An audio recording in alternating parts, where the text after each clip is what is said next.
مظلوم بیوی کی آپ بیتی۔ میری شادی سہیل سے ہوئی تو لگنے لگا کہ میں دنیا کی خوش قسمت ترین لڑکی ہوں، کیونکہ وہ بہت ہی اچھا اور ہمدرد شوہر تھا۔ شادی کے ایک ہفتے میں ہی اس نے مجھے بہت زیادہ متاثر کر دیا تھا۔ یہ بات میں وثوق سے کہہ سکتی تھی کہ سہیل کے سنگ میری زندگی بہت اچھی گزرنے والی ہے۔ سہیل کو آفس سے 2 ہفتوں کی چھٹی ملی تھی۔ ایک ہفتہ شادی کی تقریبات میں گزر گیا اور دوسرا ہفتہ تو پتہ ہی نہیں لگا اور گزر بھی گیا۔ کل سے سہیل نے آفس بھی جانا تھا، اس لیے انہوں نے بولا کہ اقرا چلو آپ کو مارکیٹ لے چلتا ہوں، جس چیز کی ضرورت ہوئی لے لینا۔ اور میں بھی خوشی خوشی تیار ہو گئی کیونکہ مجھے بہت سی چیزوں کی اشد ضرورت تھی۔ میں نے اور سہیل نے ساری چیزیں لے لیں اور سہیل نے کہا کہ ہم کسی ریسٹورنٹ سے کھانا کھا کر گھر چلتے ہیں۔ ہم نے کھانا کھایا اور واپسی پر کافی لیٹ ہو چکے تھے۔ ہم اپنی گاڑی تک جانے لگے تو ایک کافی تیز رفتار سے وین ہمارے پاس سے گزری تو میرا اوپر کا سانس اوپر اور نیچے کا نیچے رہ گیا۔ میں بہت زیادہ خوفزدہ ہو گئی تھی اور جلدی سے گاڑی کا دروازہ کھول کر بیٹھ گئی۔ سہیل بھی میرے پاس آ کر بیٹھ گئے تھے اور بولے کیا بات ہے اقرا، تم وین کو دیکھ کر گھبرا کیوں گئی تھی؟ میری چوری پکڑی گئی تھی اور میں مسکرانے کی کوشش کرنے لگی۔ نہیں سہیل، ایسی تو کوئی بات نہیں ہے، لیکن سہیل کو میرا جواب مطمئن نہ کر سکا۔ میں نے کہہ دیا کہ تیز رفتار چیز آتے دیکھ کر میں ڈر جاتی ہوں، تیز رفتار چیزوں سے مجھے خوف آتا ہے۔ سہیل میری بات سن کر پرسکون ہو چکے تھے کیونکہ جو سچ تھا وہ شاید میں کسی کو بتا نہیں سکتی تھی۔ وہ میری زندگی کا بہت بھیانک راز تھا۔ رات کو ہم لوگ گھر پہنچے تو میری ساس اور نند نے عدالت لگائی ہوئی تھی۔ میری ساس بولی سہیل، میں نے اس دن سے ہی ڈرتی تھی کہ شادی کے بعد تم ہمارے ہاتھوں سے نکل جاؤ گے، اپنی کنواری اور یتیم بہن کو بھی فراموش کر دو گے۔ کیا ہو جاتا اگر تم اپنی اس یتیم بہن کو بھی ساتھ لے جاتے تو؟ مجھے اپنی ساس کی بات بالکل بھی اچھی نہیں لگی۔ بھلا میاں بیوی کے درمیان تیسرے کا کیا کام؟ سہیل بولا امی میں تو لے جاتا، لیکن اقرا نے منع کر دیا تھا کہ اس کو ساتھ لے جانے کی کوئی ضرورت نہیں ہے۔ میں ہکا بکا ہو کر سہیل کی شکل دیکھنے لگی۔ میری ساس بولی ہاں بہویں تو ہوتی ہی ایسی ہیں، لیکن تمہیں تو اپنی بہن کا خیال رکھنا چاہیے تھا۔ سہیل جلدی سے بولا جی امی، آئندہ خیال رکھوں گا۔ ساس اور نند کے چہرے پر میرے لیے بیزاری ہی بیزاری تھی، اس لیے میں وہاں مزید نہیں رک سکی اور اپنے کمرے میں آ گئی۔ میرے آنکھوں سے آنسو بہنے لگے۔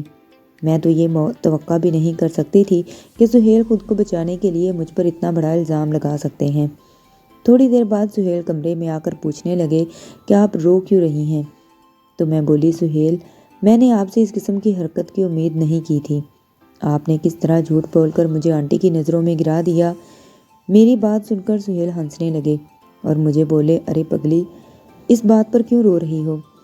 دراصل میری بہن اور میری ماں کا میں واحد سہارا ہوں، وہ کسی کے ساتھ مجھے شریک نہیں کرتی۔ اگر میں یہ کہہ دیتا کہ میں خود اقرا کو لے کر نہیں گیا تھا تو گھر پر طوفان کھڑا ہو جاتا۔ میں نے گھر میں امن قائم رکھنے کے لیے تمہارا نام لیا ہے، تم ذرا سی بات پر کیوں اداس ہوتی ہو؟ مجھے سہیل کی بات بالکل پسند نہیں آئی۔ جو بھی تھا اس کو مرد بن کر حالات کا مقابلہ کرنا چاہیے تھا۔ یہ کیا بات ہوئی کہ سہیل نے مجھ پر ہی الزام دھر دیا؟ خیر سہیل نے مجھ سے معافی مانگی تو میں نے اس کی دوسری اچھائیاں یاد کر کے اس کو معاف کر دیا۔ اب میں اتنی بھی کمظرف نہیں تھی کہ ایک ہی بات کو لے کر روتی پیٹتی رہتی۔ میں نے نوٹ کیا کہ اس دن کے بعد ساس اور نند مجھ سے کھچی کھچی سی رہنے لگی تھی۔ میں نے ان کو منانے کے لیے ان کے آگے پیچھے گھوم رہی تھی۔ پھر میں نے واشنگ مشین لگا کر سارے گھر کے کپڑے دھوئے، چھت پر ڈالنے کے لیے گئی تو مجھے ایسے محسوس ہوا جیسے کوئی مجھ پر نظر رکھے ہوئے ہے۔ میں بہت زیادہ گھبرا گئی تھی۔ ادھر ادھر دیکھا تو مجھے کوئی نظر نہیں آیا۔ اگر یہ سب پہلی دفعہ ہوا ہوتا تو میں یقیناً اس بات کو نظر انداز کر دیتی، لیکن میرے ساتھ یہ 4-5 بار پہلے بھی ہو چکا تھا۔ مجھے لگا شاید ہمارے گھر پر کوئی نظر رکھے ہوئے ہے اور یہ بات کافی پریشان کن تھی۔ اس لیے میں نے اس بات کا تذکرہ اپنی ساس کے ساتھ کیا۔ میں بولی آنٹی، مجھے کچھ دنوں سے محسوس ہو رہا ہے کہ کوئی ہمارے گھر میں تانک جھانک کر رہا ہے۔ میری بات سن کر میری ساس ہنس کر بولی بلا کا وہم مت پالو، ایسا کچھ نہیں ہے۔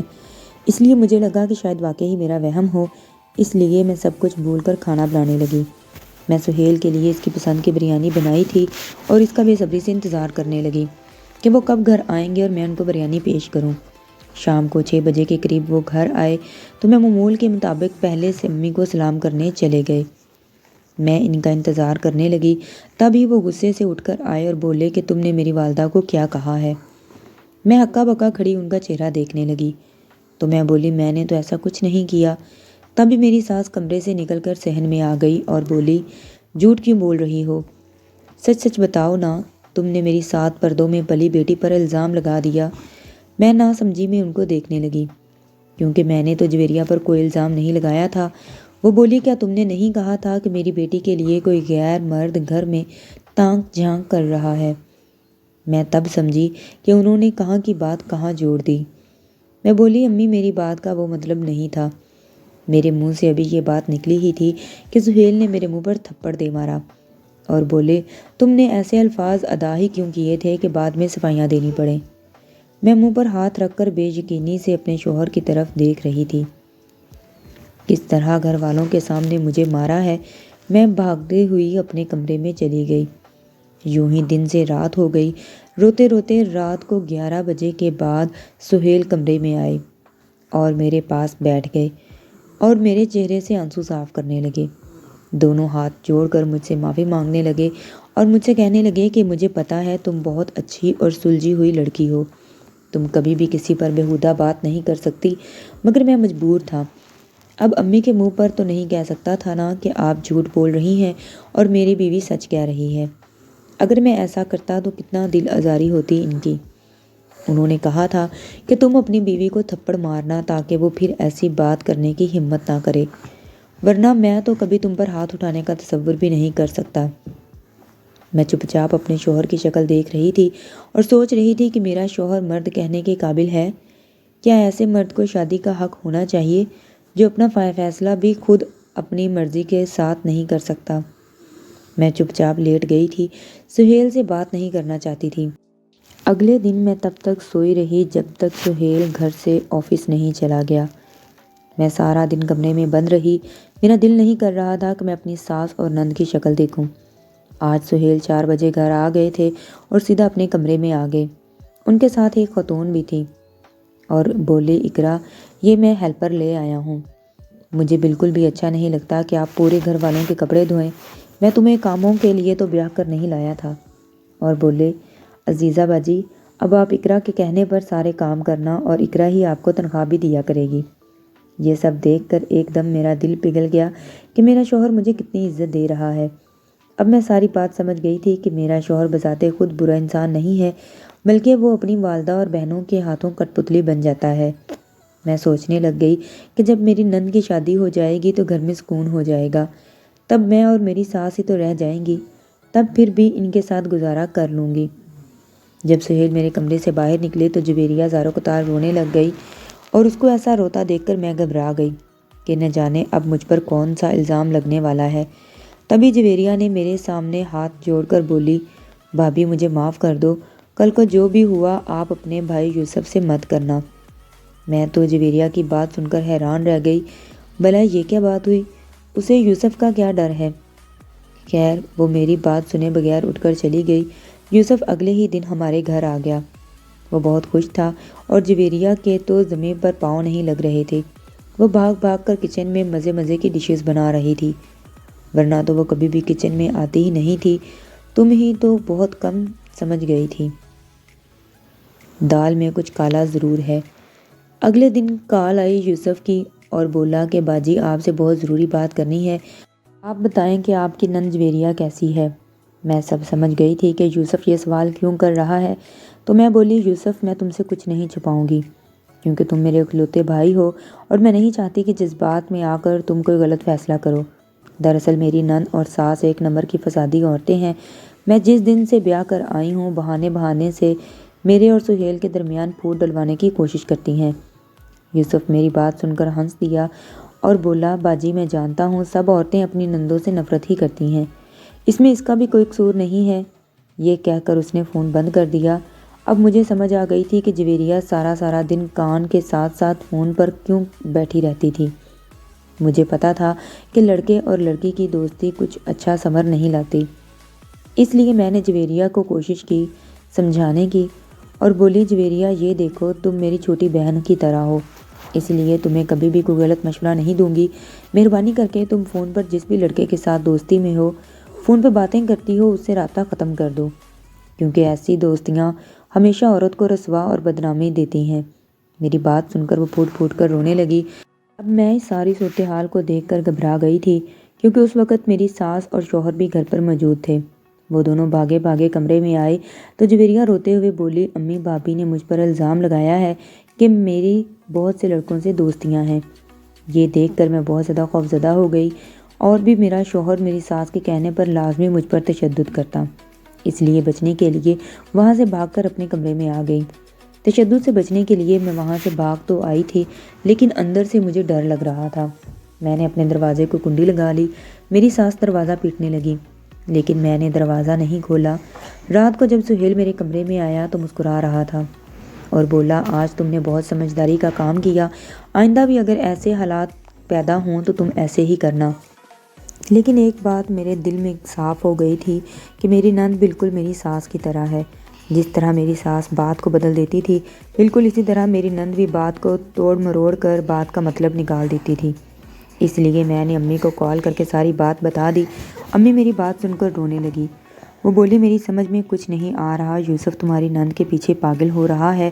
اس نے کھانا پینا چھوڑ دیا ہے کہ میری جویریہ کے ساتھ منگنی نہ کروائی تو میں بھوکا مر جاؤں گا، مگر کچھ کھاؤں گا نہیں۔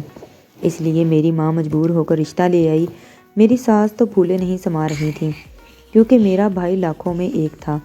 انہوں نے رشتہ قبول کر لیا اور منگنی بھی طے پا گئی۔ میں امی کے گلے لگ کر بہت زیادہ روئی، کیونکہ آج میرا اور امی کا بربادی کا وقت شروع ہو گیا تھا۔ منگنی کے کچھ عرصے بعد یوسف مجھ سے کٹ سا گیا تھا۔ وہ اکثر ہمارے گھر آتا، ساس کے کمرے میں رہتا اور جاتے ہوئے کبھی کبھار مجھ سے میرا حال چال پوچھ لیتا، لیکن کبھی تو اس کی بھی ضرورت محسوس نہ کرتا۔ کچھ عرصے بعد امی نے مجھے کال کر کے بتایا کہ یوسف پورا دن جویریہ کے ساتھ فون پر لڑتا رہتا ہے۔ تب مجھے سمجھ آیا کہ سہیل نے مجھ سے کیوں منہ بنایا ہوا ہے۔ وہ سیدھے منہ مجھ سے بات نہیں کرتے تھے۔ ان دونوں کی لڑائی یہاں تک جا پہنچی کہ یوسف نے منگنی توڑ دی۔ سارا سامان بھی اس نے واپس کر دیا تھا۔ اب میری ساس اور شوہر نے مجھے کٹہرے میں کھڑا کر دیا کہ یوسف کو سمجھاؤ وہ اتنی بڑی حماقت مت کرے، اور یوسف کو مناؤ کہ وہ منگنی ختم نہ کرے۔ تو میں بولی کہ یوسف اپنی مرضی خود کرتا ہے، اس نے مجھ سے کچھ بھی نہیں پوچھا، نہ وہ میرے کہنا مانے گا۔ میں اس معاملے میں کچھ نہیں کر سکتی۔ میری ساس نے سہیل کی آنکھوں کی طرف اشارہ کیا تو میرا شوہر بولا، اقرا، اگر میری بہن کا گھر نہیں بسا تو یہ کیسے ہو سکتا ہے کہ یوسف کی بہن کا گھر بسا رہے؟ اس لیے میں تمہیں طلاق دیتا ہوں۔ میں سکتے میں آ گئی تھی، کیونکہ سہیل نے کھڑے کھڑے مجھے 3 طلاقیں دے دی تھیں۔ میں نڈھال سی روتے روتے اپنے کمرے میں چلی گئی اور ساتھ ساتھ اپنا سامان بھی پیک کرنے لگی۔ تب وہاں سہیل آ گیا۔ میں سامان پیک کر چکی تھی اور نکلنے ہی والی تھی کہ سہیل مجھے دیکھ کر بولا، اقرا تم کہاں جا رہی ہو؟ میں بولی، مجھے پتہ نہیں کہ میں کہاں جا رہی ہوں، لیکن میں اب یہاں نہیں رک سکتی کیونکہ آپ نے مجھے طلاق دے دی ہے۔ میری بات سن کر سہیل بہت زیادہ پریشان ہو گیا تھا۔ وہ دیوار کے ساتھ اپنا منہ مارنا شروع ہو گیا اور چیخ چیخ کر رو رہا تھا کہ نہیں، ایسا کبھی نہیں ہو سکتا، میں تمہارے بغیر مر جاؤں گا۔ سہیل نے خود کو میرے قدموں میں گرا دیا۔ وہ بولا، اقرا تم خدا کے لیے میرے گھر سے مت جاؤ، میری کوئی نہ کوئی حل نکال لوں گا۔ سہیل کی حالت اتنی خراب ہو چکی تھی کہ اس کو دیکھ کر مجھے مجبوراً رکنا پڑا۔ سہیل نے مجھے اپنے گھر میں روک لیا اور بولا، میں تب تک گھر واپس نہیں آؤں گا جب تک تمہاری عدت پوری نہیں ہو جاتی۔ سہیل چلا گیا اور پیچھے سے میری ساس اور نند نے میری جان محال کر کے رکھی ہوئی تھی۔ میری عدت پوری ہونے کے بعد سہیل گھر واپس آ گیا اور بولا، اقرا تمہیں دوبارہ اپنا بنانے کے لیے بہت بڑی قربانی دینی پڑے گی۔ میں نے ایک شخص کا انتظام کر لیا ہے، تم اس کے ساتھ نکاح کر لو، حلالہ کر کے پھر میں تم سے نکاح کر لوں گا۔ میں عجیب شش و پنج میں پڑ گئی تھی کہ زندگی مجھے کیسے کیسے امتحانات سے گزار رہی ہے۔ اگر میرا شوہر مضبوط اعصاب کا مالک ہوتا تو مجھے آج یہ دن نہ دیکھنا پڑتا، اور کبھی مجھ پر یہ مصیبتیں نہ ٹوٹتیں، کیونکہ میرے شوہر بذات خود اچھے انسان ہیں، مجھ پر جان نچھاور کرتا ہے۔ میں نے سہیل کی بات مان لی تھی، کیونکہ میرے سر پر میرے باپ کا سایہ نہیں تھا۔ بیوہ ماں میرے لیے کیا کچھ کر سکتی تھی، اس لیے میں نے سہیل کی بات مان لی۔ میں نے یہ تک نہیں دیکھا تھا کہ سہیل میرا نکاح کس سے کروا رہا ہے۔ اگلے دن میرا نکاح تھا اور میں رخصت ہو کر اپنے دوسرے شوہر کے گھر آ گئی۔ تھوڑے دن گزرے تھے کہ میرا دوسرا شوہر میرے کمرے میں آیا اور آ کر جو ہی میرا گھونگھٹ اٹھایا تو میرے قدموں کے نیچے سے زمین نکل گئی، کیونکہ یہ اس وقت کی بات ہے جب میں 17 برس کی تھی۔ میں کالج جایا کرتی تھی، پک اینڈ ڈراپ مجھے ابو ہی دیا کرتے تھے۔ ایک دن گھر سے نکلی تو ایک وین میرے پاس آ کر رکی اور ڈرائیور نکل کر بولے کہ آج آپ کے ابو آپ کو لینے نہیں آئے، اس لیے مجھے آپ کو پک کرنے کے لیے بھیجا ہے۔ میں چپ چاپ اس وین میں بیٹھ چکی تھی۔ وہ وین والا کسی انجان سڑک کی طرف لے گیا۔ تب میں نے گھبرا کر پوچھا، انکل آپ کہاں لے کر جا رہے ہیں؟ میرا گھر تو اس رستے کی طرف نہیں آتا۔ ڈرائیور نے میری کسی بات کا کوئی جواب نہیں دیا اور چپ کر کے گاڑی چلا رہا تھا۔ میں بہت زیادہ خوفزدہ ہو گئی تھی اور چیختی چلاتی رہی۔ تبھی وہ وین رکی اور میری کلائی سے پکڑا ہاتھ رکھا اور اس نے مجھے وین سے نکال کر دوسرے آدمی کے ہاتھ میں تھما دیا۔ وہ کھینچتا ہوا اپنی دوسری کالی گاڑی کی طرف لے جا رہا تھا۔ میں چیختی چلاتی رہی۔ تبھی ایک لڑکا تیزی سے میری طرف بھاگتا ہوا آیا اور چور چور کہنا شروع کر دیا۔ اس کے آنے کے بعد سب لوگ ہماری طرف متوجہ ہو گئے۔ میرے اغوا کار اس صورتحال سے گھبرا گئے اور مجھے چھوڑ کر فرار ہو گئے۔ اس لڑکے نے مسکرا کر میری طرف دیکھا اور کہا، شکر ہے آپ محفوظ ہیں۔ اس نے مجھے کہا، فکر مت کریں، اب آپ محفوظ ہاتھوں میں ہیں۔ پھر اس نے ایک ٹیکسی روکی اور مجھے گھر تک چھوڑ دیا۔ اس نے مجھے بتایا تھا کہ وہ فروٹ کی ریہڑی لگاتا ہے۔ میں نے یہ بات کسی کو بھی نہیں بتائی تھی کیونکہ مجھے لگتا تھا کہ سب مجھے ہی غلط سمجھیں گے۔ تو بس اب مجھے وین سے بہت زیادہ ڈر لگتا تھا۔ آج جب میری دوسری شادی ہو چکی تھی تو اس نے میرا گھونگھٹ اٹھایا تو میں بہت حیران رہ گئی، کیونکہ وہ کوئی اور نہیں بلکہ وہی پھل فروش تھا جس نے مجھے اغوا ہونے سے بچایا تھا۔ اس نے میرا گھونگھٹ اٹھایا تو میں حیرانی سے اس کی طرف دیکھ رہی تھی۔ میرے چہرے کے تاثرات دیکھ کر بولا، کیا آپ نے مجھے پہچان لیا ہے؟ میں نے ہاں میں سر ہلا دیا اور بولی، میں اپنے محسن کو کیسے بھول سکتی ہوں؟ میری بات سن کر اس کی آنکھوں میں آنسو آ گئے اور بولا، اقرا میرا نام مجید ہے۔ میں نے جس دن آپ کو بچایا تھا اسی دن میں آپ کی محبت میں مبتلا ہو گیا تھا۔ کیوں اور کیسے میں نہیں جانتا۔ آپ کو ہر حال میں حاصل کرنا چاہتا تھا، اس لیے میں نے دن رات بہت محنت کی، اتنے پیسے کمائے جس سے آپ سے شادی کر سکوں۔ میں نے آپ کے گھر جس دن رشتہ بھیجا تھا اسی دن مجھے پتہ چلا کہ آپ کی شادی ہو چکی ہے۔ میں نے یہ صدمہ بڑی مشکل سے برداشت کیا تھا۔ میں آپ کی جھلک دیکھنے کے لیے آپ کی گلی میں بھی آیا کرتا تھا۔ ایک دن میں نے آپ کو دیکھا کہ آپ چھت پر کپڑے ڈالنے آئی تھیں۔ تب میں آپ کو دور سے دیکھ کر خوش ہو جایا کرتا تھا۔ پھر ایک دن مجھے پتہ چلا کہ آپ کے شوہر نے آپ کو طلاق دے دی ہے اور وہ کوئی مرد ڈھونڈ رہا تھا جو آپ سے حلالہ کرنے کے لیے رضامند ہو جائے۔ تو میں خوشی سے جھوم اٹھا اور آپ کے شوہر سے کہہ دیا کہ میں حلالہ کرنے کو تیار ہوں، کیونکہ میں چند دن آپ کے ساتھ بتاؤں گا تو میری زندگی کی جمع پونجی ختم ہو جائے گی۔ اس دن کے بعد مجید نے مجھے اتنی خوشیاں دیں کہ میں حیران رہ گئی کہ وہ بہت زیادہ اچھا انسان ہے۔ شادی کے تیسرے دن اس نے مجھے طلاق دینی تھی۔ اس دن وہ میرے پاس آ کر بیٹھا اور مجھے کہا کہ اقرا، میں آپ کو لگژری لائف نہیں دے سکتا، آپ کے لیے نوکر چاکر نہیں رکھ سکتا، لیکن آپ کو عزت مان اور پیار دے سکتا ہوں۔ میں آپ سے درخواست کرتا ہوں کہ آپ مجھے چھوڑ کر اپنے پہلے شوہر کے پاس مت جاؤ۔ اس نے پہلے بھی آپ کی قدر نہیں کی تو اب کہاں کرے گا؟ ایک بار طلاق دے چکا ہے، اب کیا گارنٹی ہے کہ دوبارہ آپ کے ساتھ یہ کام نہیں کرے گا یا آپ کے ساتھ اچھا رہے گا؟ میں مجید کی بات سمجھ گئی تھی اور مجید نے مجھ پر بہت عزت اور مان دیا تھا، اس لیے مجھے مجید سے عقیدت تھی۔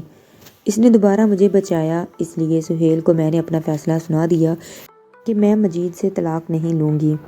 سہیل نے یہ بات سن کر بہت واویلا بھی کیا اور مجھے سنگین نتائج کی دھمکیاں بھی دیں، لیکن میں نے اپنا فیصلہ نہ بدل سکتی تھی نہ بدلا۔ میں مجید کے ساتھ بہت خوش تھی اور اللہ پاک نے مجھے بیٹی جیسی رحمت سے نوازا تھا۔ تب مجھے پتہ چلا تھا کہ سہیل نے بھی دوسری شادی کر لی تھی اور اب کی بار وہ مکمل طور پر بیوی کا غلام بن چکا تھا۔ اس نے بیوی کے کہنے پر اپنی ماں اور بہن کو اپنے گھر سے نکال دیا تھا۔ میں یہ نہیں کہہ رہی کہ اس نے اچھا کیا، لیکن ہر انسان کو اپنے کیے کی سزا مل جاتی ہے۔ جی تو دوستو، یہ تھی میری اپنی ذاتی آپ بیتی۔ امید کرتی ہوں کہ آپ کو بہت پسند آئی ہوگی۔ ویڈیو کیسی لگی مجھے کمنٹ سیکشن میں ضرور بتائیں. ویڈیو اچھی لگی ہو تو میرے چینل کو سبسکرائب کریں، ویڈیو کو لائک کریں، شیئر کریں، دعاؤں میں مجھے یاد رکھیں. ملتے ہیں پھر بہت جلد نئے ایپیسوڈز کے ساتھ. تب تک کے لیے اللہ حافظ.